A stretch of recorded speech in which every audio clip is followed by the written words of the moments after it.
Москва убактысы боюнча саат 8:30 болуптур. Таңкы. Бишкектин сааты боюнча канча болду? 2 саатпы же 3 саатпы? Эгер 2 саат болгон болсо, демек Бишкекте 10:30 болду. Элдердин жумуш тиричилиги башталды. 8:30га чейин жумуш тиричилигин баштабаган адамдар кандай адамдар билбейм, балким жалкоо болушу мүмкүн. Элдин көбү буга чейин ойгонду. Өз тиричилиги менен дегендей. Достор, туугандар, анда эмесе бүгүнкү күндүн эсебинен, как обычно, по привычка эфирди баштайбыз. Мен жана Инстаграмдан окуп калдым. Реформа партиясы эң негизги тема баягы саясатка байланыштуу. Реформа партиясы күрөөгө койгон 5 миллион акчаны кайтарып алуу максатында кыскасы талап кылып атыптыр БШКдан. Анан ар кандай комменттер жазылып атат. Эмнеге андай кылып атат? Анда башкалар дагы акчасын алганга болобу, болбойбу? Анда алыш керек башкалар дагы. Чоң казат дагы алсын, баары анда акчасын кайтарып алсын деп атышат да. Себеби реформанын катарынан бараткан анча-мынча менин досторум бар. Ошого байланыштуу реформа партиясы боюнча дагы ой бөлүшүп койбосок болбойт. 11:30 болуптур. Бишкекте демек 11:30 болуптур. Достор, туугандар, подписчиктер, жакшылар жана фейктер, бүгүнкү күн көңүлдүү өтсүн биринчиден, баарыңардын ишиңерге ийгилик. Бекем ден соолук каалоо менен бирге биз эфирди баштадык анда. Мен эмне деп эфир баштадым? Реформа партиясынын айланасындагы жанагы оң тетири комменттер боюнча ой бөлүшүп койбосок болбойт экен. Себеби мен мына азыр эле айтып аткандай, реформа партиясына бараткан менин досторум бар болчу. Жана аке досторум бар болчу. Ошон үчүн мен реформа партиясы боюнча унчукпай кое албайм. Жана ошондой эле бүтүн Кыргызстан боюнча дагы оюмду айтам. Чоң казат боюнча дагы оюмду айтам. Ата мекен боюнча дагы оюмду айтам. Себеби булар менин жүрөгүмө жакын партиялар. Элдик партиялар деп эсептейм. Мен тигилерге салыштырмалуу мына реформа, чоң казат, же болбосо ата мекен, бүтүн Кыргызстан ушул партиянын катарында чыныгы баягы депутат деген сөзгө татыктуу адамдар элдин үнүн, элдин көйгөйүн ошол жерде талашып, кыйкырып, моминтип жакалаша турган мыктылар бараткан болчу да. Тилекке каршы алар кечеги ызы чуудан улам шайлоонун жыйынтыгы жокко чыкты, алар шайланып барган жок. Эми ошол 5 миллиондун айланасында ар кандай ызы чуу, баттуу, баштуу адамдар эле коммент жазып атат. Менин жеке оюм, достор. Мен саясий серепчи эмесмин, юрист эмесмин, чеги жок фанат зомби эмесмин. Мен жөн эле мындай эркин оюн айткан, билбейм, балким блогер, балким не блогер, балким активист, балким не активист. Мен өзүмө баа бере албайм. Просто так жөн отура албайсың, ушу интернетти карап ой бөлүшүп тургуң келет да. Эми бул акчага келели. Реформа партиясына ошол күрөөгө коюлган 5 миллионду эл топтоп берген. Аны өзүңөр билесиңер. Демек ал элдин акчасы. 100 сом, 1000 сом, 500 сом ар ким өзүнүн капчыгына, өзүнүн алына, акыбалына жараша элдер реформа партиясына ошо күрөөгө коюлуучу 5 миллионду эл топтоп берген. Муну унутпагыла.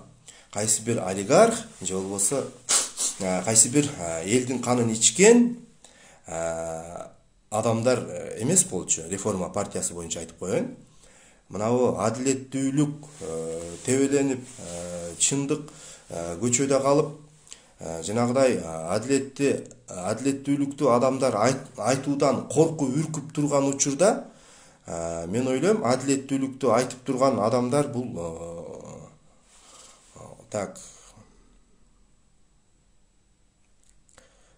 ким дейт, эч чалышып эч чалышып албай койдук дейби, эч чалышып албай койдук, чалганда бошобой каласың дейт. Максат таксыр, Максат аке, мен азыр тиги мессенджерди колдонбой атам. Себеби мессенджерден жанагы фанат зомби, жанагы шымына чалынганы деле, колунан келгени деле келбегени деле угрожать этип убактымды ала берет. Биринчиден убактымды алат. А мен аларга теңелип, аларга жооп кылам деп, ал жерде ит мышык болбойн деп, сөздүн ачыгы мессенджерди өчүрүп салгам, колдонбойм. WhatsApp аркылуу жазсаңыз, балким ошол жактан эгер кандайдыр бир суроолор болсо жооп бергенге аракет кылалы. Достор, туугандар, эң негизги тема мынабу реформа партиясы боюнча башталды да. Бул реформа партиясына коюлган 5 миллион боюнча силердин оюңар кандай билбейм. Себеби башка партияны колдогон талапкерлер дагы, тиги кечиресиңер, шайлоочулар, башка партияны колдогон, мисалы, же болбосо алардын колдоочулары дейбизби, алар дагы жазып атышат. Балким ушундан улам баары көтөрүлүп, биз дагы акчабызды алышыбыз керек анда деши мүмкүн.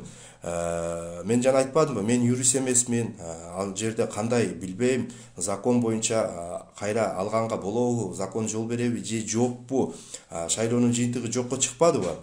Балким эгер закон жол берсе, демек бардык партиялардын акчасын, күрөсүн кайтарып бериш керек анда.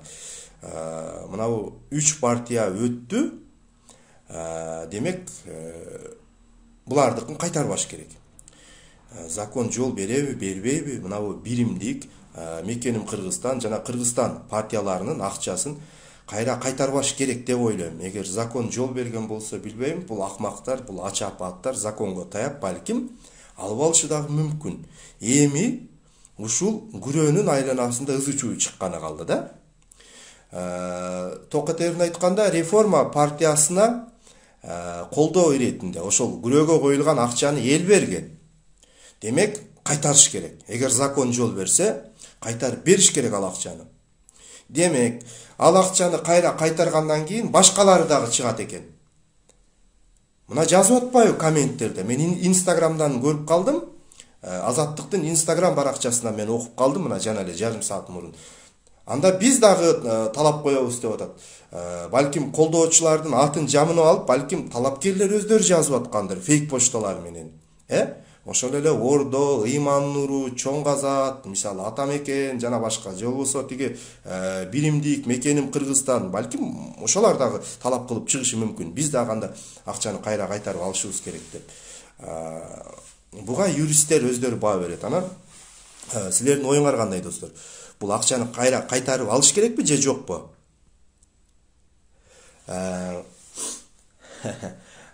Руслан, рахмат. Мен эгер колдон келсе, Одноклассниктен мен бир видеомду таап алдым, ошону бул жака бөлүшүп коем. 19-чу, 20-чу, эгер адашпасам. Өткөн жылы, 2019-жылы. Декабрь айларында деп коеюн, Садыр Жапаров боюнча точно айткан видеом бар экен. Мен кечинде таап алдым. Мен Садыр Жапаров боюнча айтып, элди мына соц тармакта отурган адамдарга кайрылуу жасаган экенмин. Колдоп койгула, ушул адилетсиз камакта отурат, ушул чыксын, мунун орду түрмөдө эмес, мунун орду жогорку кеңеште, бул депутат болуш керек эле деп айткан сөзүм бар экен. Ой, Кудай сакта, президент болсун деп айтпаптырмын, депутат болсун деп айткан сөзүм бар экен.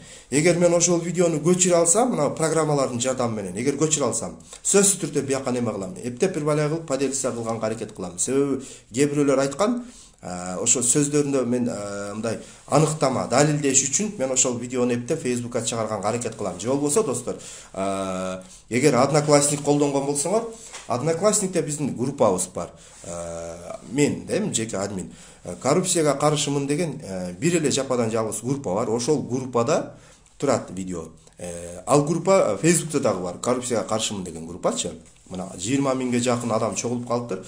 Кудай буйрса ал группаны дагы активдештиребиз. 100 миң деген адамдар болот. Кудай буйрса мен ойлойм, ошол группа аркылуу бийликти талкалай турган жанагы сасык саясатчылардын же болбосо курсагы моңтип тизесине жетип калган чиновниктердин түн уйкусун бузуп, түн уйкусун бузуп алардын маанайын түшүрө турган группа болот деп ишенем. Себеби Беспредел Кейжи деген группа бар. Билесиңер, бул группа эң чоң группалардын бири. Керек болсо бул Беспредел Кейжи бүтүндөй мынау кыргыз саясатчыларынын түн уйкусун бузуп, алардын маанайын түшүргөн группалардын бири. Ал жердеги админдер өтө билимдүү, мындай кандай десем, баягы чыныгы мамлекет үчүн иштей турган жигиттер да. Ошол эле Автандил Жореев жана башка да бир экөөнү тааныйм, аттарын унутуп калдым. Админ группаларды айтып атам. Беспредел Кейжи боюнча. Кудай буйрса биздин группадагы ошол Беспредел Кейжи сыяктуу коррупцияга карышымын деген группага биздин материалдар чыгып кетиптир деп, баары бүкүлдөп көтү түшүп корко турган убак келет, Кудай буйрса. Достор, менин жеке оюм, реформа партиясынын акчасы кайтарылыш керек. Ошон үчүн мен айттым жана, буга юристтер жооп берсин. Закон боюнча кайра ал акчаны кайтарып алганга болобу 5 миллионду күрөөнү, же жокпу, же жол бербейби закон? Ошол жагын мен билбей турам да. Ал акча элдики, ал акчаны алып туруп суроо. Алар эмне кылат? Кайра элге кайтарып береби, же кийинки шайлоого даярланабы деген суроо да. Эгер кийинки шайлоого даярданса, же элге кайтарып берсе жакшы, же өз ара бөлүп, кымырып сол чөнтөккө салып койчу болгон болсо, анда жаман. Мисалы бизге окшогон реформа партиясына көмөк көрсөтүп, акча кошкондор, анда биз наразы болушубуз мүмкүн. 1000 сомдон, 500 сомдон, ар ким өзүнүн баягы капчыгына жараша акча которгонбуз реформа партиясына. Бул элдин акчасы. Ошон үчүн айтып атам мен, аны алыш керек. Же болбосо кийинки шайлоого иштетиш керек ал акчаны, же элге кайтарып бериш керек. Баягы жарды, жакыр, жардамга муктаж, кыйналып жашаган үй бүлөлөргө бөлүп бериш керек болбосо. Анан жөн эле алып туруп эле анан жанагы шылуундар, партия башында жүргөндөр саналуу 5-6 адам өз ара бөлүп алган болсо, анда болбойт. Анда уже нечестно. Анда элдин акчасын уурдадың дегенге бара бар. Бул бир, достор, бул теманы жабалы. Дальше экинчисин баштайбыз. Мына кечинде WhatsApp'tan жазышып жүргөн биздин Facebook'тагы депутаттардын көбү жазыптыр да. Мен азыр бияктан карап коеюн. Мына. Мен ушул жерден жооп кылып коелайын, достор. Ассаламу алейкум. Илгиз аке дейт. Ва алейкум ассалам, эгер бул жактан көрүп аткан болсо. Турсунбай Бакир уулу боюнча кандай ойдосуз? Ал деле саясий сойкуда кыйрата турган колдоочусу бар баштанып, эми мен Садыр Жапаровду колдойм деп чыга калыптыр дейт. Бул Турсунбай Бакиров боюнча экен. Моментально өзүбүздүн оюбузду айтып коелу, достор. Билем, Турсунбай Бакир уулу кыйратып бир аны колдой турган 100 миңдеген колдоочулары жок. Анын аркасында эми ал кишинин жашын сыйлайм биринчиден. Мен Турсунбай Бакир уулу менен мындай жеке отуруп, бир кружка чай же бир кружка кофе ичкен эмесмин. Бирок интернеттен сүйлөшкөнмүн. 2013-2014 жылдары жанагы Моймир деген неме бар эмес беле? Ошо 2013 жылдары эгер адашпасам. Ошол Моймир аркылуу бир канча жолу сүйлөшүп каталышканбыз. Анан көп нерселерди айтып берген. Эгер ошол принциптеринде калчу болсо, эгер ошол айткан сөздөрүнө жооп берчи болгон болсо, мен ал кишиге эч кандай каршычылыгым жок. Эч кандай бир ал кишини сөгөйүн же жамандайын деген ниетим деле жок. Бирок эми ачууччундук үчүн айтыш керек. Мына өзүңөр деле жазыпсыңар бияктанчы. Анын кыйрата турган колдоочулары деле жок деп, жооба. Анын 100 миң деген колдоочулары жок. Эми бул дагы бир пиар болсо керек, балдар. Балким эптеп пиар кылып чыгып, анан балким күрөөгө келгенде 1 миллион акча бериш керек. Караса акчасы жок. Бул оңой вариант. Муну сасык саясат дейт.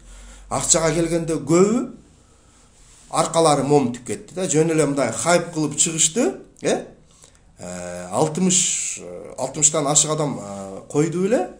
Итбай, Чотбай, Балтабай, Тешабай баары эле эми саналуу эле адам калды. Мен буга чейин YouTube канал аркылуу айттым эле.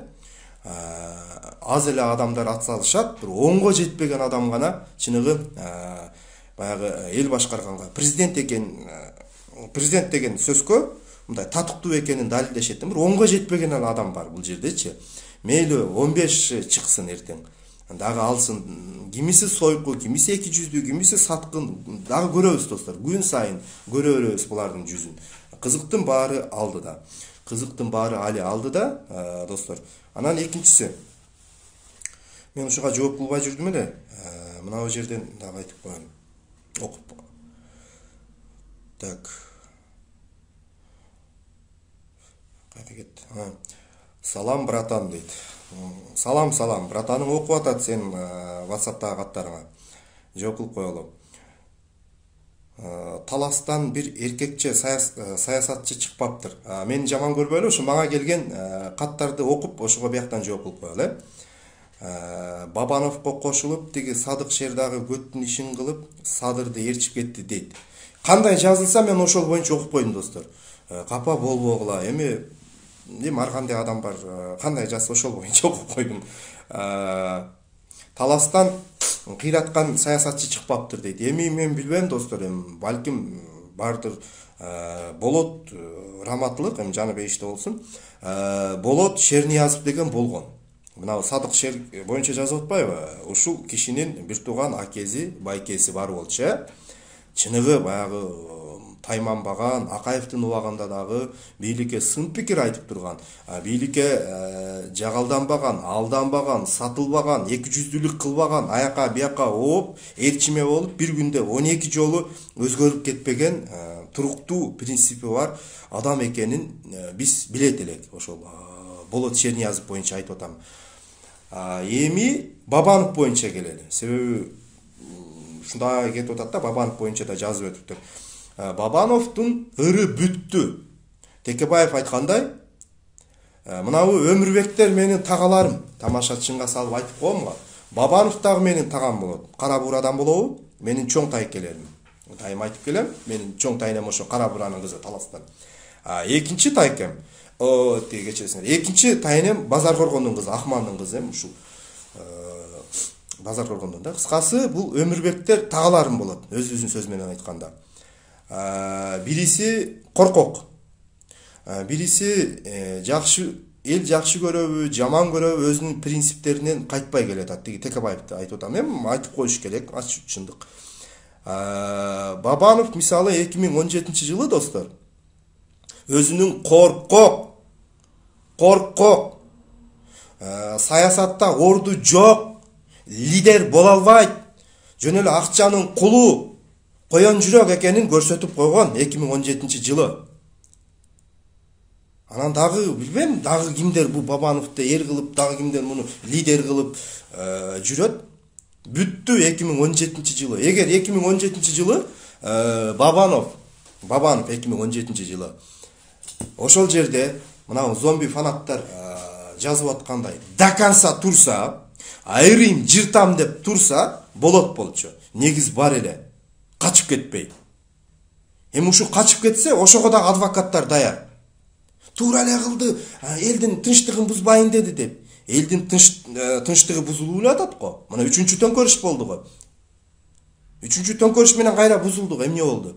Мынабу кечеги 4-октябрда кызычуу 2017-жылы 15-октябрда болду, күнү числосу, эгер адассам оңдоп коесуңар достор. Кыскасы 16-сы же 17-октябрда ошондо болуш керек эле.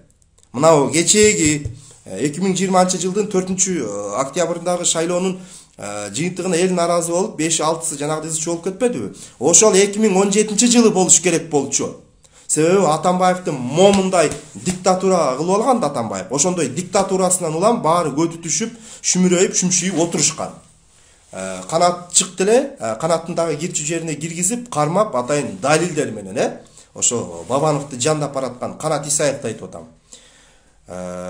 Так что Бабанов боюнча күйүгүп, аны мындай чоң бир саясий лидер кылбай эле койгулачы. Анын бизден айырмасы эмнеде?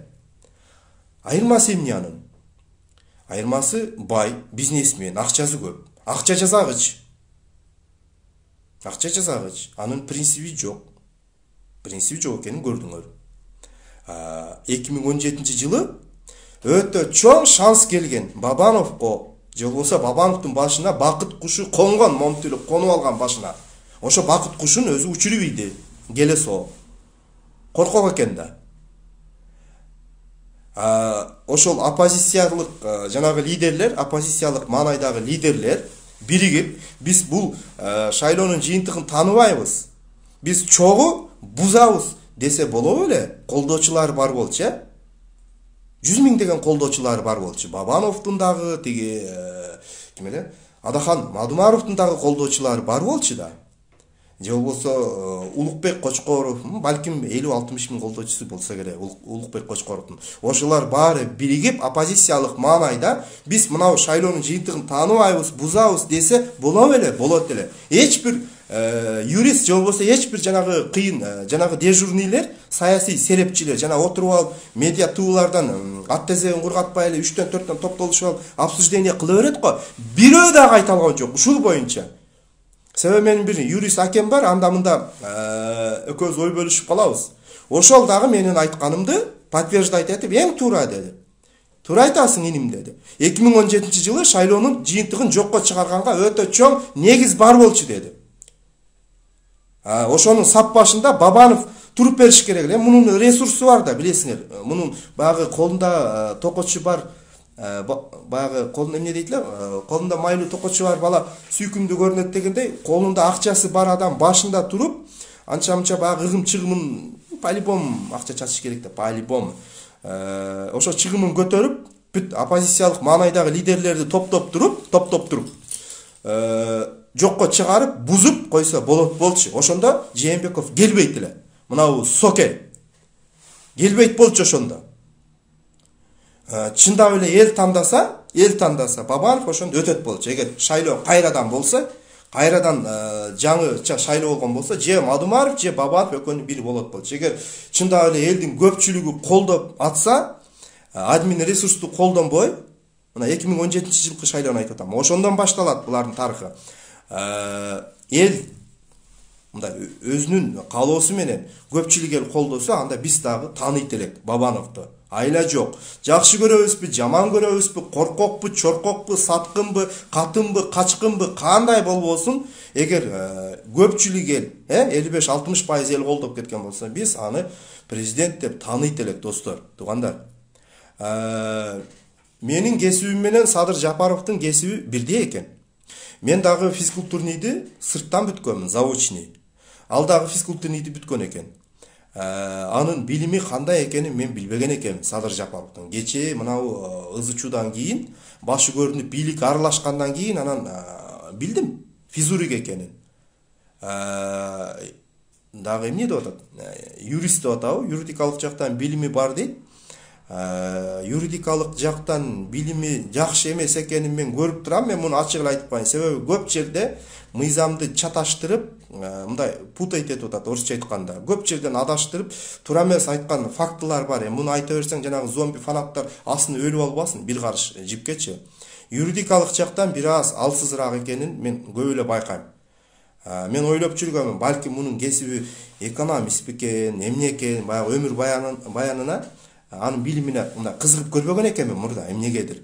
Депутат экенин билет элек да бул кишиничи. Депутат болуп ошол жерде кумтөрдү айтып, анан мегакомду айтып, баягы пиар этип, хайп кылып дегендей элдин көзүнө көрүнүп, себеби кумтөр Кыргызстанда эң чоң кен байлыктардын бири да, эң чоң. Ошол жерде миңдеген тонна алтындар кумтөрдөн чыгып кетти. Канчалаган акча чыгып кетти. Анан эл дагы түшүнүп калды. Окуй, ушу кумтөр биздин каныбызды ичип аткан экен. Ушу кумтөрдү Кыргызстанга тиги мамлекетке алсак биз чыргап кетет экенбиз. Керек болсо, муну мен эмес, ошол мынау лидериңер айткан сөз бар. Ар бир кашыкка чейин алтын болот деген. Кыргыздын ар бир кашыгына чейин, керек болсо ит аягына чейин алтын болот деген. Десе мен ишенгенмин. Жан отум менен мындай баш отум менен дейби, эмне дейт? Тим эле ишенип, колдош керек ушуну, анда колдош керек экен ушуну дегенмин. Анан бул эки сүйлөдү. Кумтөрдү алганга болбойт экен, алтын түгөнүп калды деди.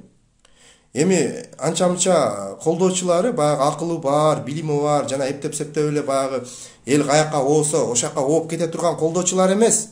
кээ бир колдоочулар болот мындай өзү деле түшүнбөйт, эмне себептен колдоп атканын өзү деле түшүнбөйт. Көпчүлүккө кошулуп алып, көпчүлүк эмне деп кыйкырып атса, ошолорго кошулуп кыйкырып койо турган колдоочу бар. Эмне максатта муну колдоп атасың? Мунун эмнеси жагат? Өңү жагабы, түсү жагабы?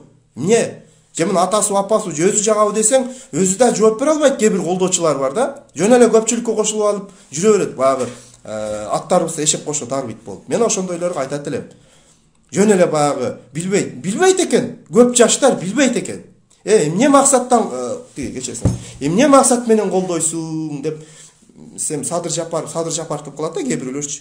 Эмне себептен? Анын кайсы принциптери жагат? Же бир чоң иш жасаганбы? Же бир завод, фабрикаларды куруп ийдиби бизнесмен болуп? Себеби ушундай түшүнүк бар да биздечи.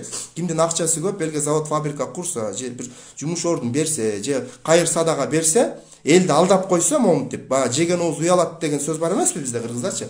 Эрге берип жедирип койсо, анан уялып калат да, ошонун урматына ошону колдош керек, ошону шайлаш керек деген түшүнүк бар. Мына мисалы Бабановдун жардамын алгандар, муну жашырбай эле, муну чүйлүк туугандар мага бир топ эле айтып берген.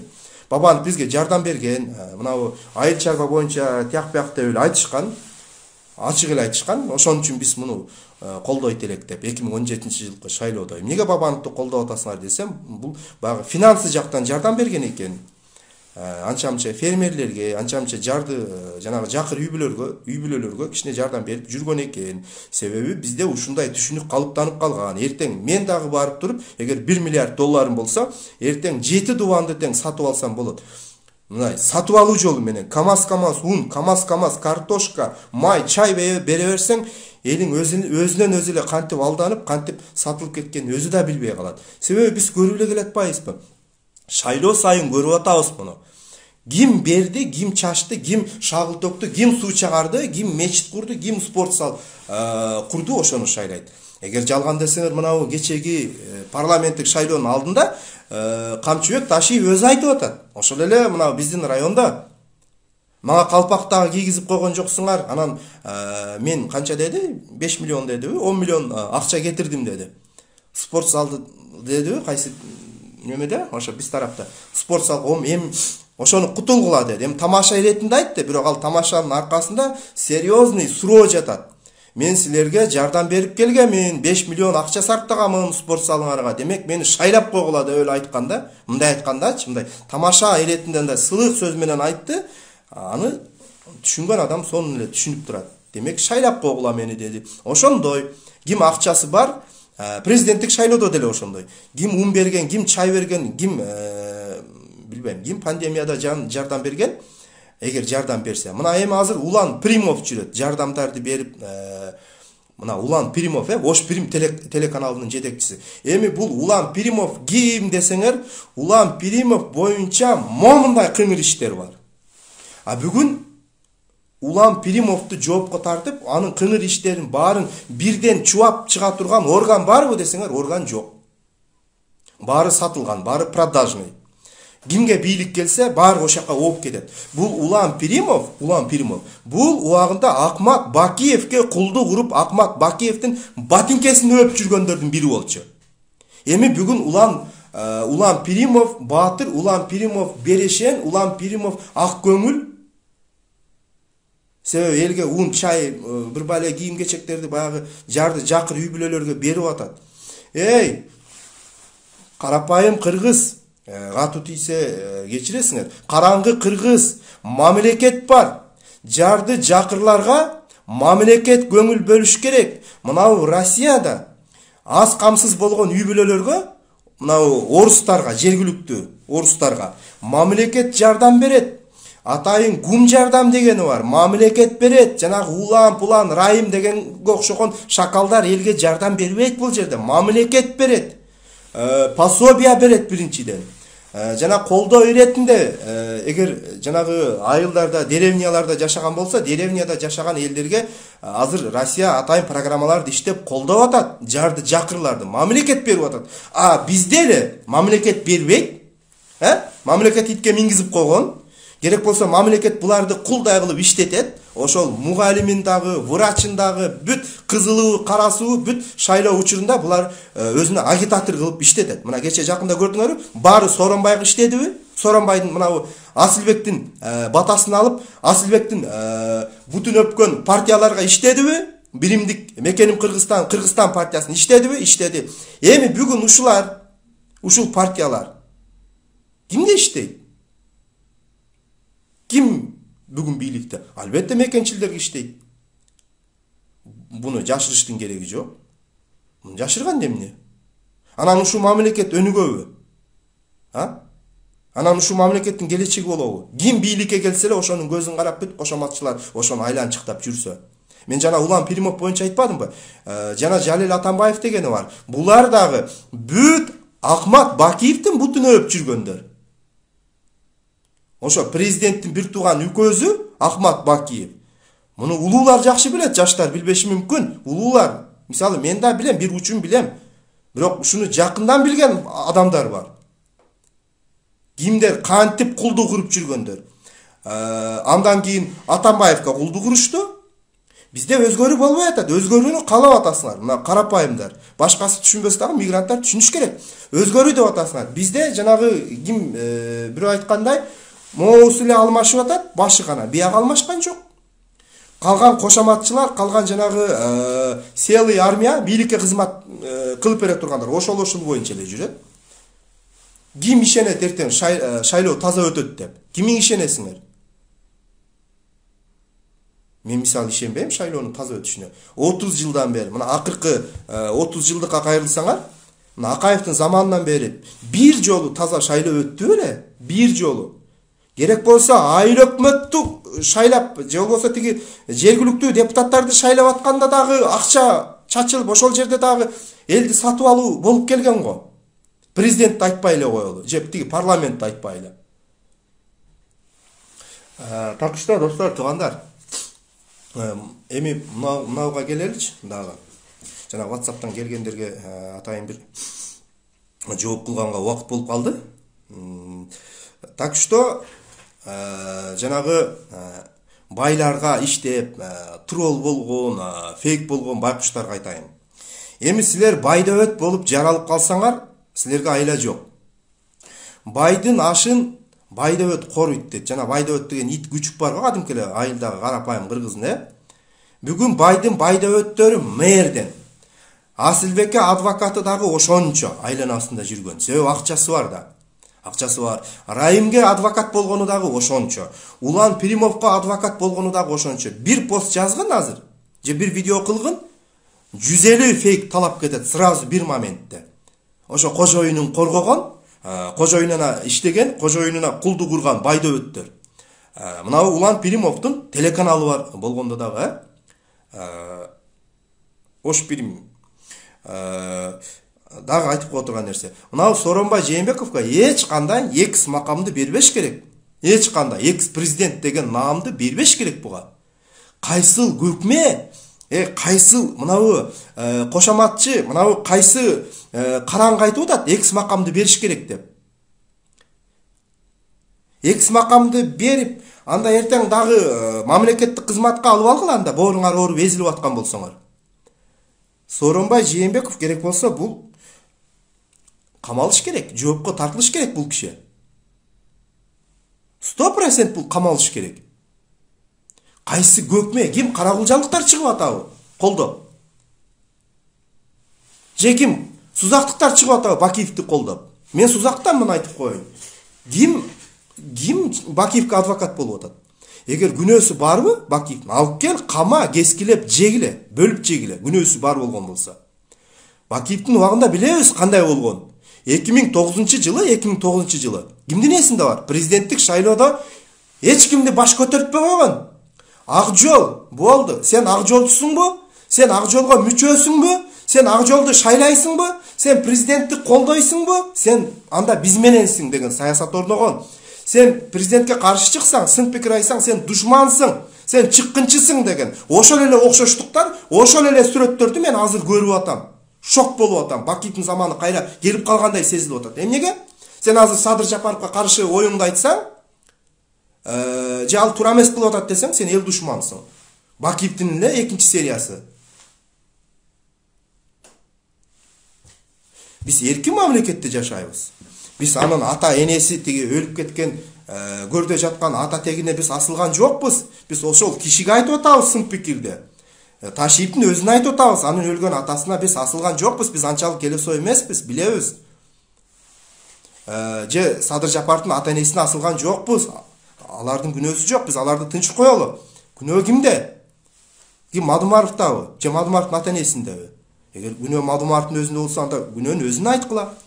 Эгер Текебаев күнөөлүү болгон болсо, Текебаевдин өзүнө күнөөнү койгула, далилдегиле. Анан жер сатты. Мына айтып коеюнчу дагы.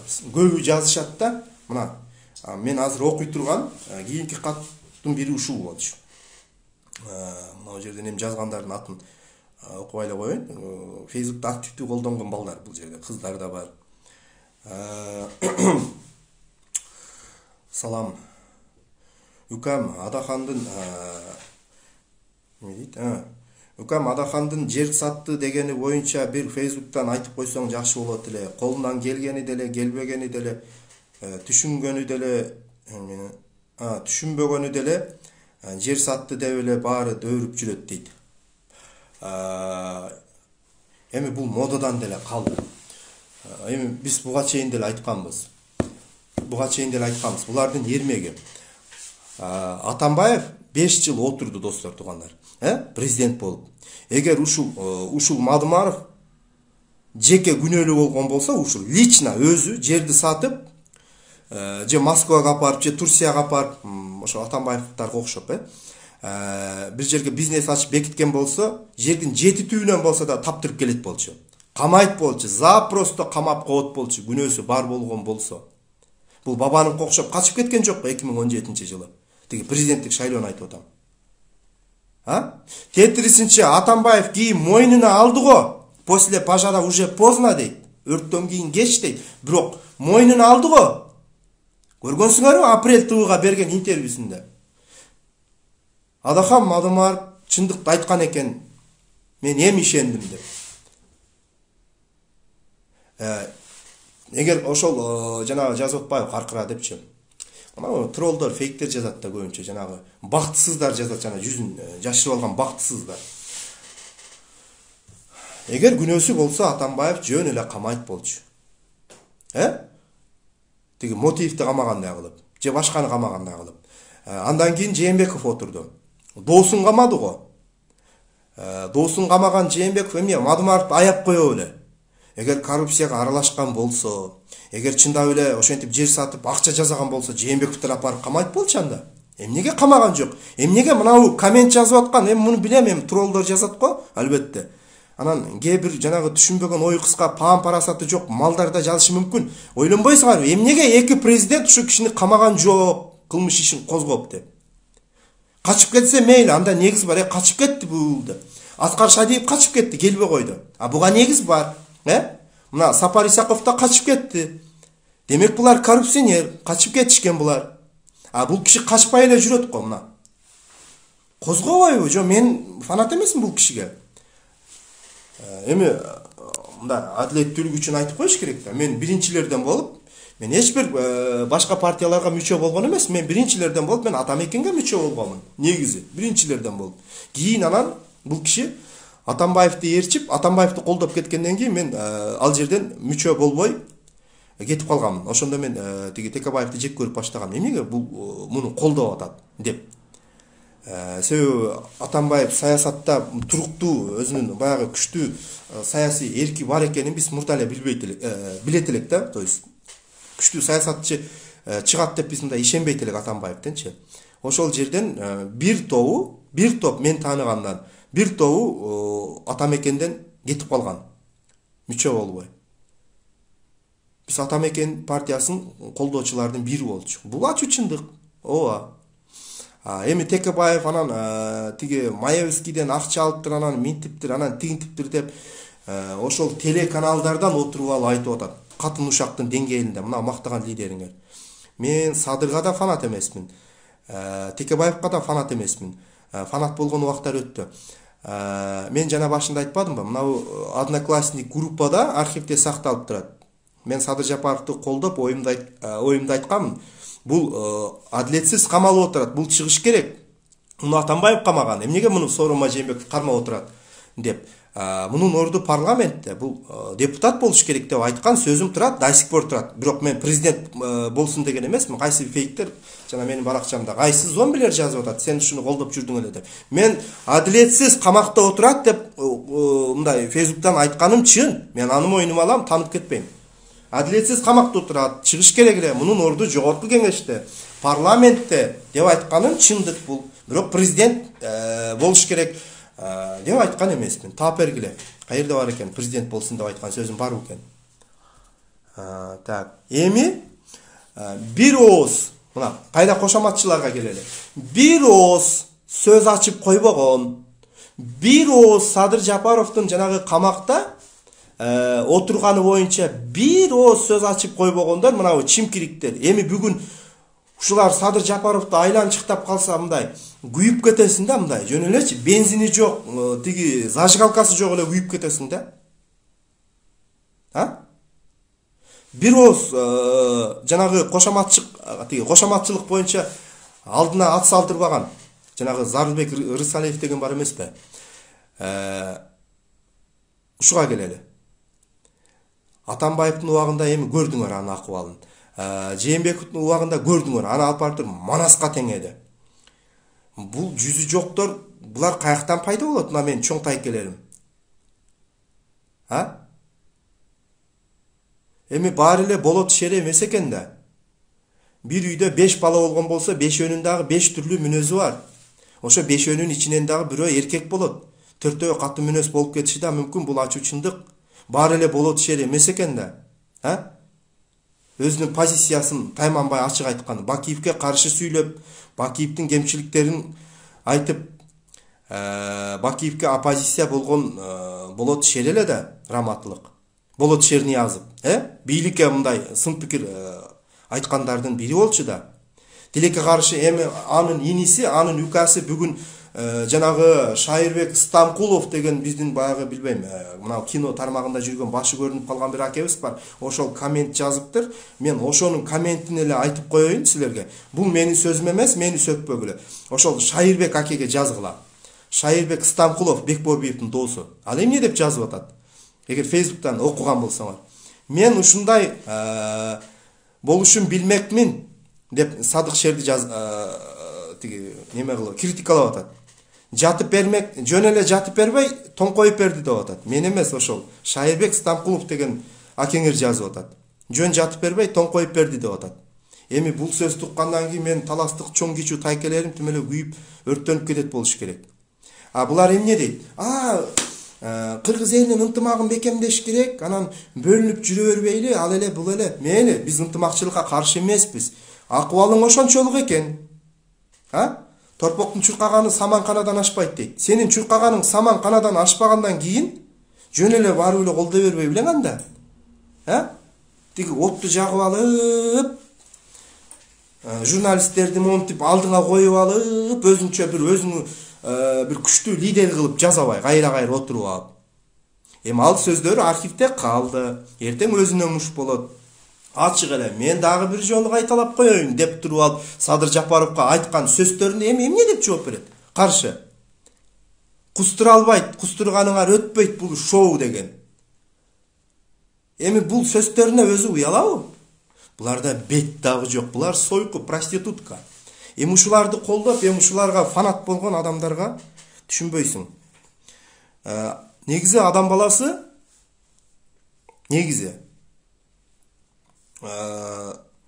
мындай чындыкты айтам. Мына жерде адилетсиз болуп атат. Мына жерде эркекче болгон жок. Мына жерде, грубо говоря, көтчү болуп атат, катынча болуп атат. Туура эмес деген адамдар аз да, акыркы күндөрү аз, өтө аз. Аттуусу деле, баштуусу деле баары кошоматчы. Эмне мынча кошоматтанасыңар, блин? Жанагы мурдагы журналист ким эле?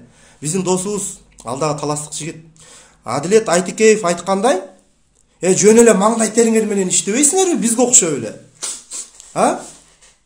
Такси айдабайсыңарбы? Грузовой машина айдабайсыңарбы? Газель айдабайсыңбы? Курулушта иштебейсиңби? Мынау жашабай жатып, жаш эле туруп, мына жаштардын да кошоматчы болуп алыптыр. Мынау жаштарды колдогондо, же жаштарды мактаганда да бир аз мындай этияттык менен мамиле кылыш керек. Көрүп атасыңарбы кошоматчы жаштарды бүгүн? Тилекке каршы кошоматчы жаштардын да көбөйүп кетиптир. Баягы сөз бар го, заманың түлкү болсо бөрү бол дейби, же эмне деп коет эле? Ошо заманга жараша болупчу. Кошоматизм да бизде 30 жылдан бери ушу кошоматтын, анан коррупциянын гана мектеби да. Ошолордун гана биз үзүрүн, жемишин көрүп атабыз да. Бүт коррупционер, анан кошоматчылар чыгат бизде. Анан эки жүздүүлөр, саткындар чыгат. Принциби жок. Жалаң көт, грубо говоря, кечирип коелом достор. Кечирим сурайм. Бирок бул айтылбай турган сөз эле. Айла жок, айтылыш керек. Айла жок, айтылыш керек. Мен жанагы тип тролл же фейк почталарга жашынып, жаман пост жазгандан көрө мындай ачык эле айтып койгонум жакшы. Бизде эки жүздүү, саткын, көт деп эле айтыш керек. Көт саясатчылар көп. Андай көт саясатчылардын көтүнө шампанскийдин жанагы бутылкасын тыгып туруп эле жок кылыш керек. Мындай сортировка деп коет го. Мындай сортировка кылыш керек да, жанагы саткын, качкан, бозгон, ачапаттардын баарын жоготуш керек. Кана светтин арзандаганы. Кана кумтөр Кыргызстанга алынат дегени. Кана иллюстрация дегени. Атамбаев таңга түртүп, Сокенин коюн колтугуна кирип, Сокени мактап, Сокенин ашын ичип, кызматын көргөндөр эми кайра айланчыктап жүрөт го, Садыр Жапаровду. Ушул иллюстрацияңа. Эми президент болуп келип алгандан кийин оңдойт, кыйратат дейт. Баягы эле Бакиевдин эле заманындагы сөздөр айтылып атат. Эч бир мындай айырмасы жок. Мен ошол Бакиевдин эле тушундагыны мен көрүп атам да. Ошол эле окшоштуктар. Себеби Бакиев шайланып алганга чейин дагы жанагы Бакиевке жүгүргөндөр ушинткен. Мынабу уру Акаевдин убагында, мынабу коррупционер. Мынабу тиги заводду талкалаган. Биздеги жанагы Минсакоз деген вино чыкчу завод бар эле. Ошо заводду талкалагандар. Ушулар Акаевке кулдук уруп, Акаевке жүгүнүп жүргөн эле. Эми булар болсо Бакиев менен жүрөт го кошоматтанып десең, жок. Бакиев келсин, шайланып алсын, жок кылат буларды, тазаланат деди. Эмне болду? Жок болду, тазаландыбы? Жок. Тетирсинче кайралардын кызматы көтөрүлүп кетти да. Тазаланам, жаңыланам деген киши азыр тазаланыш керек эле.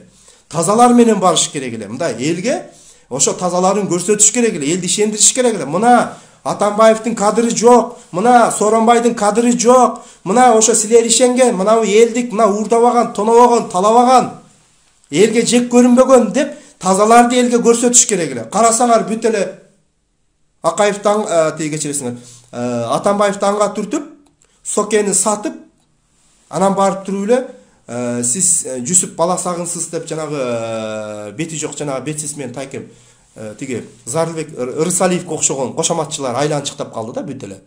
Достор, шайлоочулар, көздү чоң ачалы. Өзгөчө шайлоочулар, мына Москва убактысы боюнча бизде саат 9-дан 20 өттү. Демек, Бишкек сааты боюнча канча? Бир 11-12 болуп атат. Демек 12 болуп атат.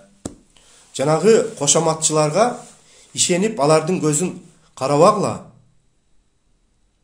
Күчтүү мамлекет качан куралат? Күчтүү мамлекет. Оорукана бекер болгондо, жолдо май кызматкери сени коркутуп пастава кылып, сенден акча албаганда, жакырларга мамлекет колдоо көрсөтүп, пособие алганда, жанагы байлар эмес, сага келип байлар жардам берип туруп, ошо сенин жакыр экениңен пайдаланып туруп, сенин добушуңду алып атат. Сенин колдооңду алып атат байлар келип алып туруп. Неужели ушуну түшүнбөйт? Буга акылдын, буга билимдин деле кереги жок. Муну түшүнүш үчүн тиги университетке барып окуштун деле кереги жок. Өзүңөр ойлосоңор, бүт байлар бүгүн кимди мактап атат эл журт? Мына биздин районду алып карайлы. Элге жардам берип койгон, май чай берген, кайыр садага берип тургандарды мактап атышат. Алар ким? Алар коррупционерлер. Алар элдин канын ичкендер. Анан ушул мамлекетте өнүгүү болобу? Баленин баары шайлоодо, достор. Биз муну 1000 жолу кайталадык. Баленин баары шайлоодо. Эмне үчүн шайлоодо? Себеби шайлоо таза өтпөй келет 30 жылдан бери. Ошол шайлоодо тазалар келиш керек эле. Тазалар, уурдабаган, тонобогон, коррупцияга малынбаган принциби бар. Камайм, ооба мен камайм. же болбосо кустурам деген жанагы шоумендер эмес. Байкап көрсөк бизде бүт шоумендер болуп атпайбы? Кустурам, камайм деди, же кустурганынан толук дайын жок, же камаганынан дайын жок. Жөн эле шоу bizde. Жөн эле шоу. Бакиевдин заманын кимиңер эстеп калдыңар? Унутуп кала элексиңерби? Ай туугандар, памятиңер жайында элеби? Ошол Бакиевдин эле заманындагы окшоштуктар келет. Себеби бул киши дагы Бакиевдин убагында иштеп, Бакиевдин күчүгү да болуп жүргөн да. Мына ушинтип эле айталычы. Тиги Бакыт Калмаматовду болсо Текенин улагы дейсиңер.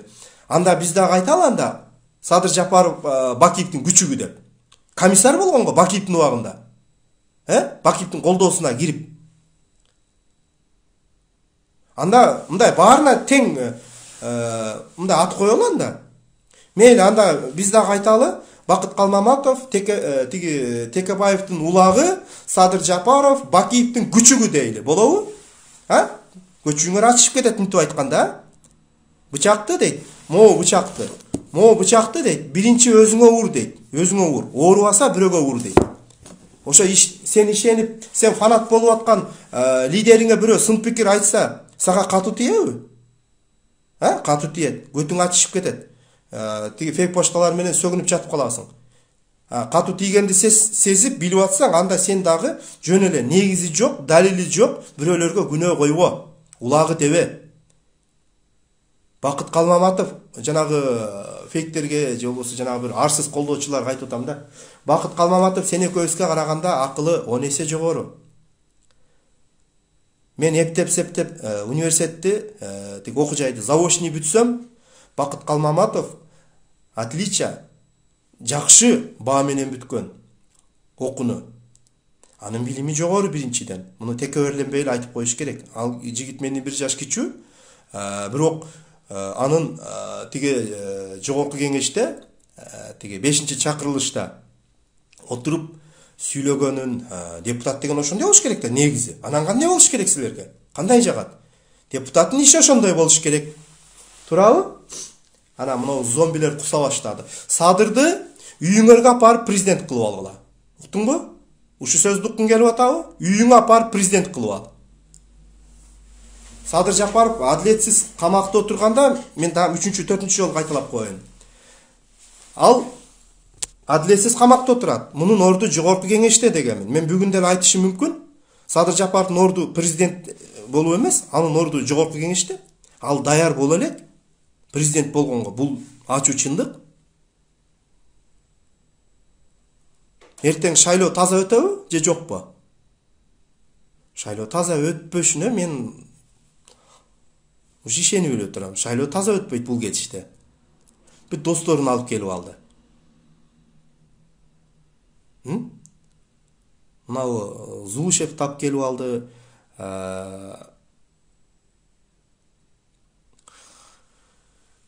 Силер ачык эле айтып коеюнчу. Революция муну акылы тунук адамдар баары билип эле турат. Муну келесоолор, аңкоолор, текеберлер, жана текеберлер гана муну сезгиси келбейт. Революциянын башаты кечеги шайлоо таза өткөн жок, ошондон келип чыкты. Ал жерде Садырдын сүрөтүн көтөрүп, Садыр чыксын, Садыр президент болот деген лозунг болгон жок. Шайлоо таза эмес өттү. Шайлоонун жыйынтыгын жокко чыгарыш керек деген урам менен митинг болгон.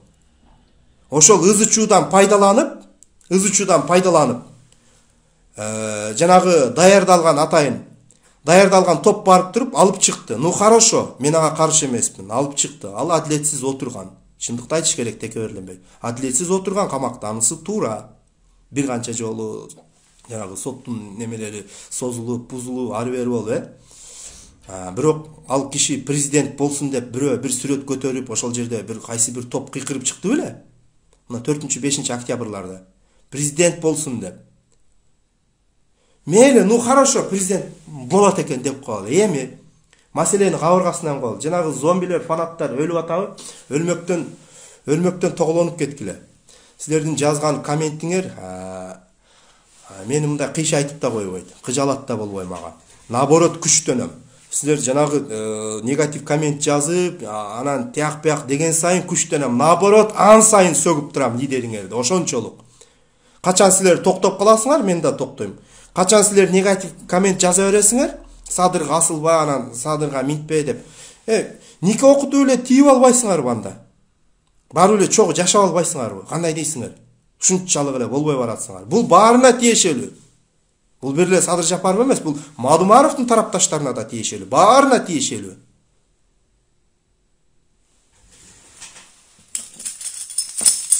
Оюңарды ачык айткыла, мына өзгөчө шайлоочулар, карапайымдар.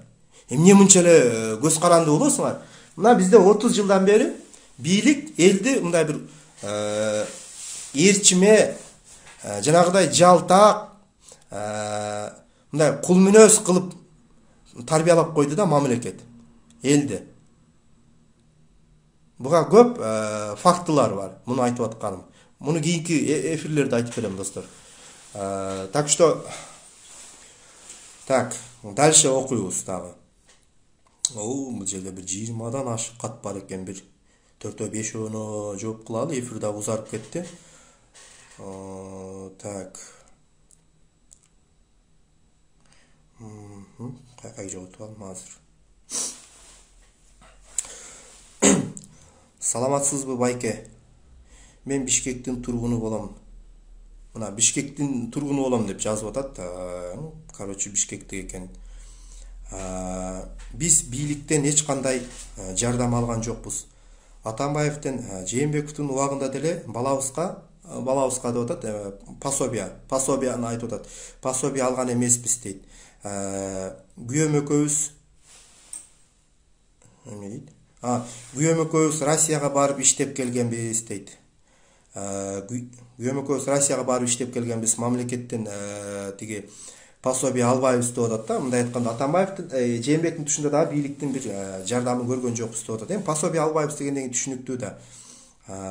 Сиздин оюңузча Кыргызстандын келечеги барбы? Качан кантип өзүбүздүн мамлекетибизде адамга окшоп жашайбыз дейт. Бул серьезный суроо. Очень серьезный, орустар айткандай. Аны карапайым эл өзү түшүнүш керек, өзү ойлонуш керек.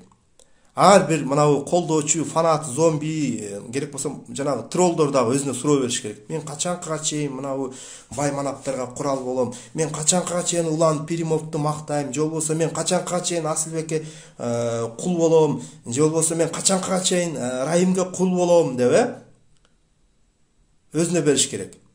Элдер ойлонуш керек. Бүт байларга кулдар, ошо байлардын айланасында тегерегинде жүргөндөр. Ошолар ойлонуш керек биринчи.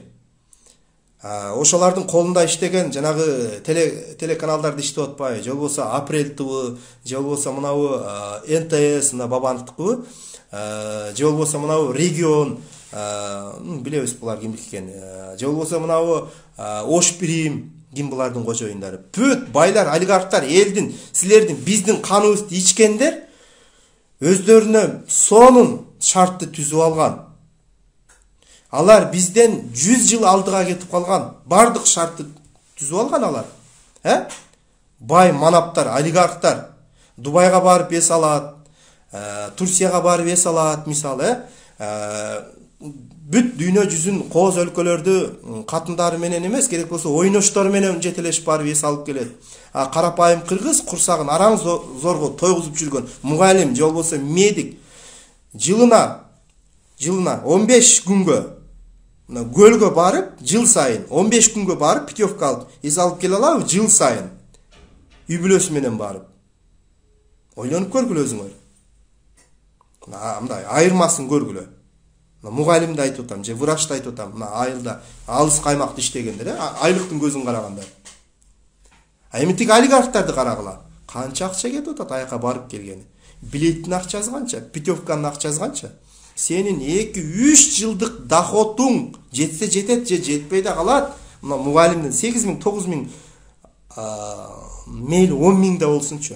Сенин 2 жылдык ичпей жебей 2 жылдык, балким 3 жылдык доходуң менен ойношу менен барып, Дубайга барып, кооз жерлерге барып, эгер ал ойношуна бир белек кымбат нерселерди алып берсе, анда сенин 5 жылдык айлыгың кетип атат, 5 жылдык өмүрүң жебей ичпей ден соолугуң кетип атат. Ушул өлкөдө адилеттүүлүк барбы? Ушул өлкөдө чындык барбы? Албетте жок.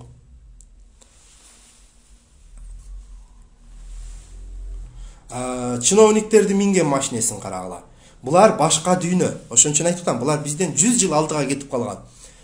Алардын жашаган районун карагыла, атайын элитный райондордо. Эмнеге?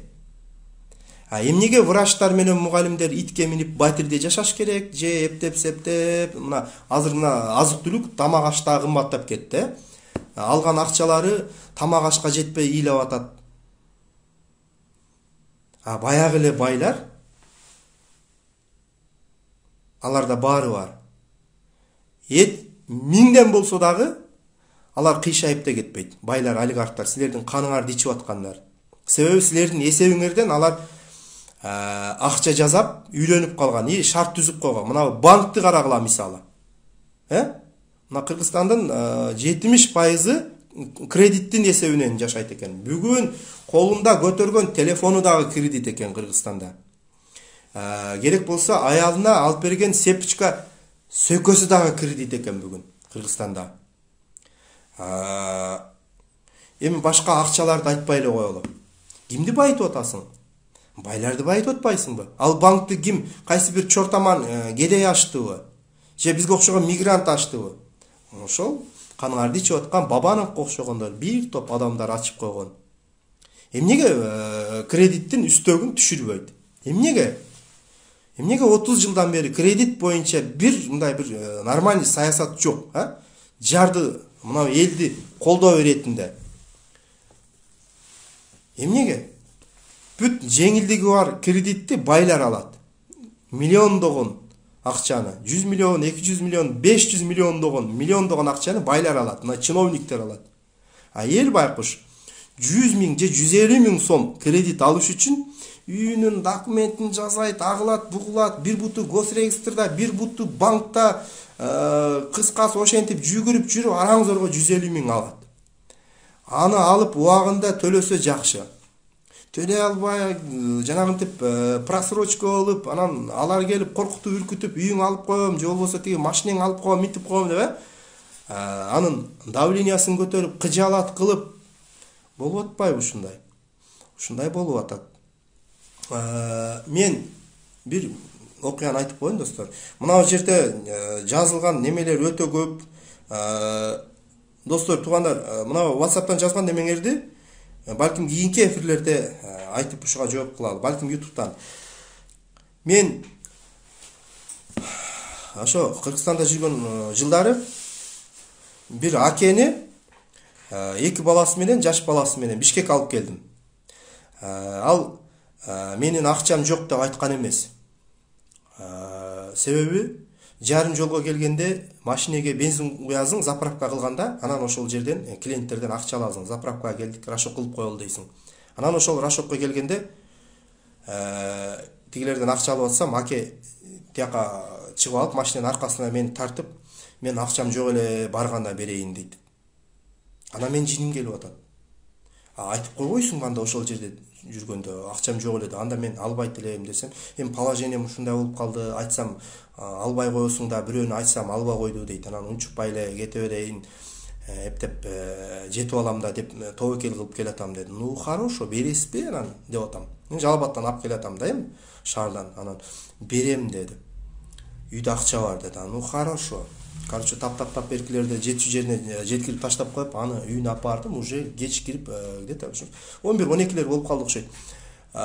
Бир жерге кирдик. Эми өзүңөр билесиңер, мына Бишкектин айланасындагы адамдар, мына алыс каймактан келгендердин жашоо турмушу, мына 2 этаж элитный домдо жашабайт го. Мындай шарты оор, бир короонун ичинде 7-8, жок эле дегенде 5 үй бүлө жашайт, же болбосо 10-15 үй бүлө жашайт. Ошондой жер. Анан кирип, акчасы жок экен байкуш. Аялы чыкты, аялы чыгып алып туруп, анан кийин колунда простой телефон, жанагы акенин колунда. Кымбатыраак болсо да мейли. Анан нервтенип атам мен, үйүңө келгенде алып берем дедим беле, бербейсиңби эми акчаны? Десем, 1200 бериш керек да сомго. Аялы чыгып жалдырайт, кирет чыгат, анан аялын сөгүп атат, баягы жерде мен сага айтпадым беле, акча таап койбодум беле деп аялын урушут. Мен айтып атам, сен үйдө акчам бар дебедиң беле? Десем, мен ошо аялыма айтканмын, акча таап кой деп, бул эч кимден акча чыкпаптыр деп. Көрдүңөрбү? 1200 сом 1200 сом акчаны карызга таба албай калганда, ош жактан Жалал Абадтан күйөөм келатат, жол акысын таксиге 1200 сомду беришим керек деп кошуналарынан сураса, акча жок бизде деп эч ким бербептир.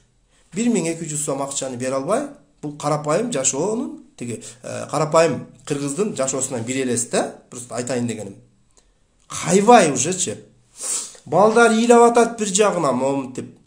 Кийимдер да мында бир суук да, күздүн күнү, ушу где-то ноябрь айлары примерно. Ана мен айтып атам, давай, паспортуңар бар, эмнеңер бар, мейли. Эртең бересиңер, качан бересиңер, мен ошо немеңерди алайын десем, мейли деп анан аялынын паспортун алып чыкты, өзүнүн паспортун алып чыкты, берди. Бир жума өттү, 2 күн деди. Береби, бербейби, анан ойлоно баштадым, мен берип коет окшойм, алып барып, эми ушу кайыр садага айла жок. Десем, бир жумадан кийин чалды. Бардым. Барсам берди акчаны, положениясын айтты, андай деди, мындай деди, кыскасы өтө кыйналып, ушундай бир жашоо турмуштан кыйналып, Жалал Абадта жашап жүрүп. Айласы кетип, эптеп бала чакабызды багалы деп, Россияга келип иштейин десем иштей албайм, Россиядан департ болуп кеткенмин дейт, тиги аке. 78-77 департ болуп кеткенмин, Россияга барып иштей албайм дейт. Мына карапайымдын жашоосу ушундай болот. Курсагы токтор, жанагы байлар, жаны оорубаган адамдын дейт, Кудай менен иши жок дейт. Курсагы ток адам, курсагы ач менен иши жок. Биз билбейбиз. Бүгүн ушул күндө дагы кимдир бирөөлөр кыйналып, жанагы мен айтып аткандай болуп, таксиге 1200 сом акчаны бере албай жүрөт кимдир бирөөлөр. Анан мага айтып атат, үйдө продукты жок экен дейт, эч нерсе жок дейт. Анан боорум ооруп кетти. Чынын айтам, мен кыргызбыз да, по-любому боорум ооруп да. Мага 1200 бериш керек эле, 1000 сомду алдым дагы. Кайра 200 сом бердим, мен ушуга балдарыңа бир нерсе алып берип койчу. Десем, рахмат, Кудай ыраазы болсун, тияк бияк деп атат. Анан мен айтып атам, пособие аласыңбы десем, пособие албайбыз дейт. Эмнеге десем, бир эмес 2 жолу документтерди неме кылдык, экөөндө тең кабыл албай койду. Анан ошо менен калып кеттиңерби десем, убакыт да жок, кийин 3-чү жолу чуркаганга. Эми бийликти көрүп атпайсыңбы, бийлик бизге окшогондо карабайт экен да. Мен бул жерден эмнени айткым келип атат? Бийлик ушуга окшогондорду караш керек. Мынабу боккурсактар, чанаштар шарт түзүш керек. Land Cruiser'de, Lexus'ta, 570'te, жанагы чоң көчүк, май көчүктөр жүрбөйбү? Галстук тагынып алып момунтип, ушуларды буу өлтүрүш керек бирден. Мынау чимкириктерди, сволочтар. Булар мыйзам кабыл алганга акысы жок бул акмактардын. Бүттү булардын. Кайсы кем чонтой булар тиги немени, мынау жаңы немени кабыл алат деп атат. Facebook'tan окуп калып атам. Булардыкы бүттү, булар кетиш керек. Эч кандай өзгөрүү, жанагыдай референдумбу, башкабы, эмне балекет болбосун, булардын укугу жок, бүттү булардын, мөөнөтү бүттү. 2 ай өтүп кетти, уже просрочный деп коет го, просрочный уже. Мөөнөтүнөн өтүп кетти булар. Все уже булар, тиги Текебаев айткандай, булар никто, мынау чимкириктер кетиш керек. Все уже. Так что карапайым элдин жашоосу ушундай. Ушундай карапайым элдин жашоосу. Анан мага дагы бир эже чалган эле. Бир эже чалып мага ушу быйыл эле 2 кызым бар деген да, ушу Бишкектин эле жашоочусу экен. Күйөөм өлүп калып деди. Кыздарым Швеяда иштейт деди, Бишкекте. Ал жерде дагы Швеяда дагы кидалчы кыргыздар бар экен. Ошо Швеянын хазайыны короче депутат экен, бирок тааныбайт экен. Ким кандай депутат десем, ушу депутат экенин билебиз, ошо депутаттын үкөсү дейт. Швеяны иштеткен 2-3 швеясы бар экен. Акчабызды бербей, чозуп, болор болбос нерселерди айтып, ушинтип байлар дейт. Бишкекте туруп байлар бизге ушундай кордук көрсөтөт балам. Россияда жашоо кандай, мен бир кызымы Россияга жөнөтсөмбү деп эптеп уруктугандан карыз алып атам Россияда жашагандардан. Бул жерде жашоо оорлоп баратат. Тиги батирге квартплатка беребиз, анан биртке кредит алып алганбыз, ошо кредитке жетсе жетет, жетпесе жок, ошентип эле күнүбүз өтүп атат дейт. Бул карапайым кыргыздын жашоосу ушундай. Муну курсагы токтор, балким кийими бүтүндөр, Балким машина тээп жүргөндөр билбейт, түшүнбөйт, түшүнгүсү да келбейт. Вот. Ошого окшогон кыйналган эл болбош керек. Мамлекет ошол жардамга муктаждарга сөзсүз түрдө жардам бериш керек. Пособияны байлар алат. Таныш билиш кылып же взятка берип, взятка бере койсоң, пособия аласың. Бир малыңы, бир торпоңу же бир кочкоруңу бере койгон. Мен буга чейинки эфирде айтпадым беле, бир Айша экен бир багылган кочкорун берип, пособия жаздырып алып атат деп. Ал жерде иштегендер дагы тиги пособияны жанагы документтерди оформить эткендер дагы, алар дагы алып жүрүп үйрөнүп калган. Кругом коррупция bizde, кругом коррупция. Мордо коррупция экен, блин, ооз барбайт айтканга.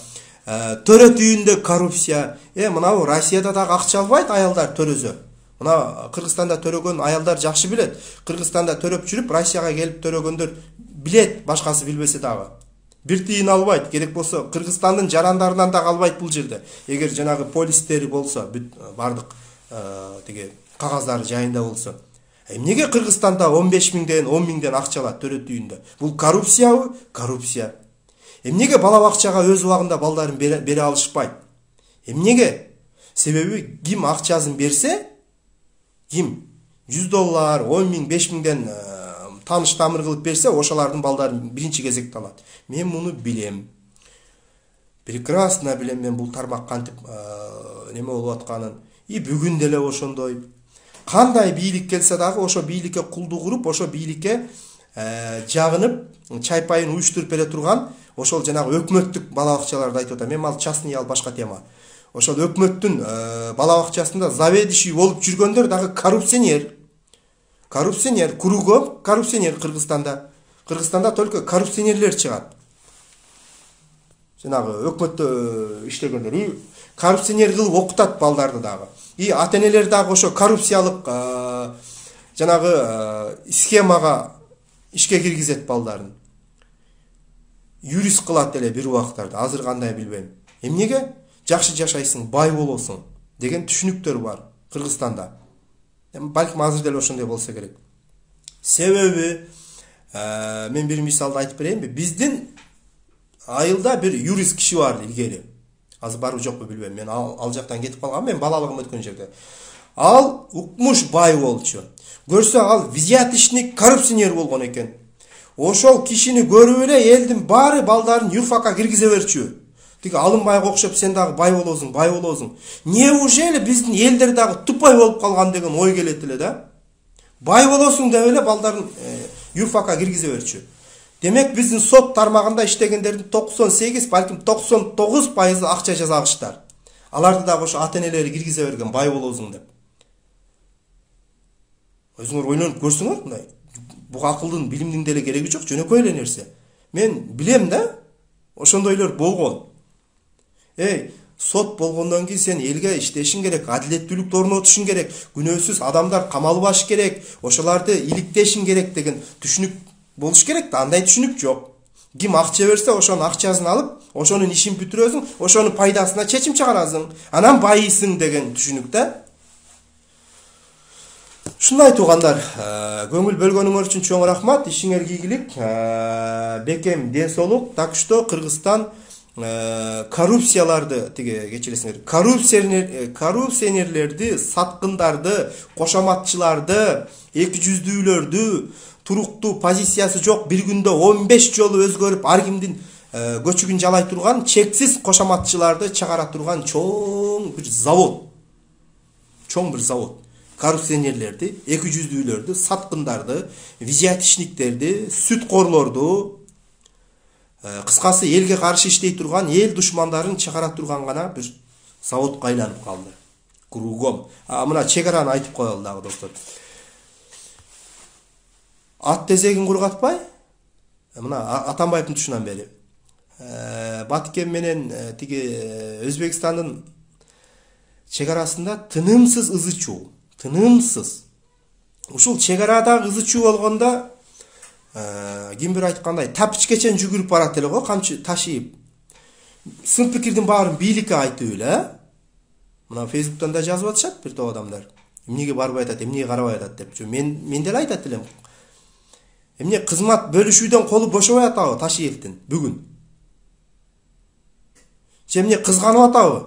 Эртең кокус тиги досум өтпөй калып анан кийин да бир бале болуп кетпесин эптеп тааныш тамырларды бүт жирный точкаларга коюп эптеп добуш алганга шарт түзөлү, шанс түзөлү деп жанталпас болуп атам. Монтип көчүгө жабышып калды креслого.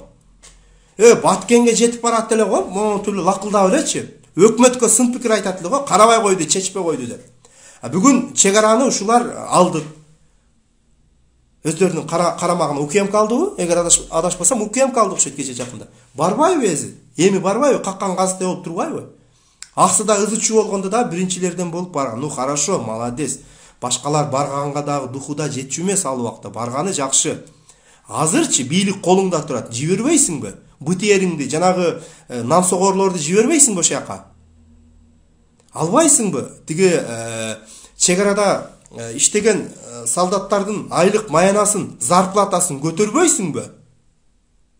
Тиги ууру коррупционерлердин эле жашоосун жакшыртып, алар деле байыта бербей, же тиги райым деле корголой бербей. Мындай бир мощный, күчтүү, бойлору 2 метр зөңкөйгөн балдарды коюш керек, илейген. Мындай алардагындай ошол чек арада турган солдаттарды көрүп, мындай бир чочулай турган болуш керек. Тиги душмандар тараптагычы. Анан мындай катуураак шамал болсо жыгылып кете турган, бир чалынса жыгыла турган балдарды коюп коет. Автоматты зорго көтөргөн балдарды да көргөнбүз биз, чек арада тургандарды. Булар мамлекеттин жүзү, мамлекеттин деңгээли чек арадан башталат.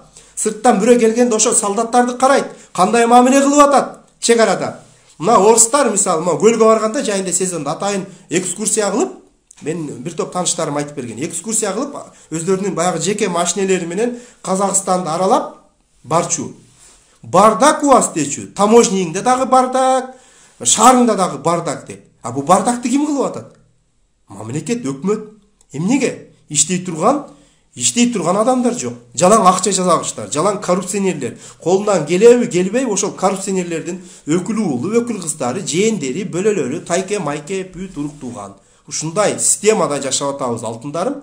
Бүгүн мени алып барып губернатор кылып койсун Жалал-Абадка, же тиги Сузакка, же Базар Коргонго. Бүгүн менин туугандарым жетип келет, ачап аттай болуп. 20 жылдан бери мени менен сүйлөшпөй, мени менен ал акыбал сурашпай койгону бүгүн жетип келет. Мени аким эле кылып коюп койсочу. Себетин көтөрүп, коюн жетелеп. Себеби биз мындайды көргөнбүз. Просто так эле мен асмандан алып айтып аткан жокмун. Жүсүп Жээнбеков, раматлык тиги Сатыбалды Жээнбековдун укасы. Жалал-Абадка губернатор болгондо бир жылы, бир убактарда. Анын кабылдамасы кабинети. Бүт урук тууган жердештерин кызматка ала турган өзүнчө бир мындай эмне деп айтыш керек билбейм. Ошондой болуп калган. Күндө ошол жерде 20-30дан адам кезекте жумуш сурашып, тууган уругу жетип барат биринчиле. Анан эмне кылат? Куда сөгү бар, кайнысы бар, кайнагасы бар, бөлөсү бар, тайкелери бар. Бүт тууган да, бүт тууган. Мага бир военный киши айтып берген эле. Пока силерде мындай 20-30 жылдын ичинде эч кандай өнүгүү, эч кандай мына кант немеде кантта барбы? Ошол жака контракт менен барып 2 жыл мына Россиянын немеси каякта турат, Бишкек жакта. Контракт менен барып 2 жыл иштеп келген экен ошол жака. Мына орустардын базасы турабы? Бүт жети немени келгенмин дейт. Короче, военныйлерде да көп информация бар да, көп нерсени билет. Пока что дейт, силер туугандарыңарды дейт, мында кызматка коюп, моундай семейный клан силерде жоголмоюнча, дагы 30 жылда да реформа өзгөрүү болбойт дейт. Байкап көрсөң ушундай да. Айтып атпаймынбы? Мени коюп койсо да менин туугандарым жетип келет да азыр. Жүгүрүп эле. Эмне кылыш керек? Айтыш керек да. Мен айтышым керек да. Эл карап турат буякта азыр. Мына Facebook деген нерсе бар. Бирөөсү тартып чыгара коюп анан бир видеонун айынан бүтүндөй Кыргызстанга шерменде болбойюн деп мен коркушум керек да. Мен айтышым керек да биринчи, келбе. Хот айыл өкмөт болуп барсам да келбе. Жанагы Жинди жетекчи деген кино бар го. Ошо атаңы дагы жоопко тартыш керек. Жана малын камап коет го, атасын, эгин талаасында тиги буудайды талкалаганда. Анан атасы айып пул төлөйт го. Жинди жетекчи деген кинону көргөнсүңөр да, мындай кыска метраждуу. Сон. Ошондой жинди жетекчи керек бизге. Бир тууганын дагы, атасын дагы, куда сөөгүн дагы аябай турган, баарына тегиз мамиле кыла турган. Бизде андай эмес да. Бизде тандалма, бизде өзгөрүлмө мамиле. бир тууганын, куда сөөгүн, кайнисин, жездесин, бажасын, кол кошуна, группалаш, курсташ, өң тааныш, жүз тааныш баарын алып келет биринчи кезекте. Анан ошол жерде өзгөрүү болобу? Анан ошолар иштейби? Ошоларды мындай иштете алабы, талап кое алабы? Бүт өзүнүн адамдары болсо, ни хрена талап кое албайт. Жанагы военный орус туура эле айткан, пока мынау туугандашкан система талкаланмайынча, дагы 30 жылда дагы ушу тема куушуп, шерменде болуп, аны кетирип, муну алып келип жүрө беребиз. Революциядан революция, төңкөрүштөн төңкөрүш. Эл да ойлонуш керек. Мына кызматка баргандар да ойлонуш керек. Мына Садыр Жапаров да ойлонуш керек. Мына Фейсбукта жүрбөйбү? Тиги эжелерине караштуу немелерди уже эле азыр эле коюп атат депчи. Эртең кызматка келгенден кийин бул көпкө деле отурбайт. Эгер ушу мынабу Соке менен тиги Ашанын кылыгын кайталай берчү болгон болсо, өзгөчө мына акыркы президент буга чейин Сокенин кылыгы. Бүт куда сөөгү басып кетти го. Колунан келсе деле, келбесе деле. Болбойт булар. Сокенин орду, Сооронбай Жээнбековдун орду түрмөдө. Түрмөдө. Эгер нормально иштей албаса, эгер президент болуп келсе, мына Садыр Жапаров, эгер нормально иштей албаса, нормально. Элдин үмүтүн актай албаса, бул да кетет анда. Кайра ордуна барып отурат. Бакылдап сүйлөп атасыңбы? Кумтөрдү айтып жүрүп элге таанылдыңбы? Мына мен 38-ге чыгып атам. Ушу кумтөр деп жүрүп биз ушуну колдогонбуз. Бирок мен колдобойм бүгүн муну. Кумтөр деп жүрсө биз буга ишенгенбиз. Кокуй кумтөр тим эле кыргыздын ар бир кашыгына чейин алтын болот десе. Кайран ишенич, кайран үмүт ошол. Мен жана айттым, муну өзүңөр деле билесиңер. Кокуй кумтөрдө алтын калбай калыптыр деп. Анда канадалыктар эмне таш терип жүрөбү? Эшек такалап атышабы? Эмне кылып атат анда? Алтын түгөнүптүр деп кетирбейби анда барып? Кетирбейсиңерби? Могу көлдүк туугандар. Биринчи кезекте эле ошол көлдүн экологиясын бузуп атпайбы? Анан Нарын дарыясы аркылуу эртең азабын көп тартабыз али. Жанагы таштандыларын таштап атат. Ошого дагы акча төлөш керек эле, канча дагы миллиард доллар төлөш керек эле. Аны да төлөбөйт пока. Пока ушулар мынандай ууру кески 200дүү, 1200дүү жанагы кабыргасы жок, капталы жок, куйту саясатчылар кетмейинче бул кум төрүңбү, башкаңбы бул оңойлук менен чечилбейт достор. Ишиңерге ийгилик, бекемден солук. Тынч болгула. Чеги жок, фанат болбогула, эң негизгиси.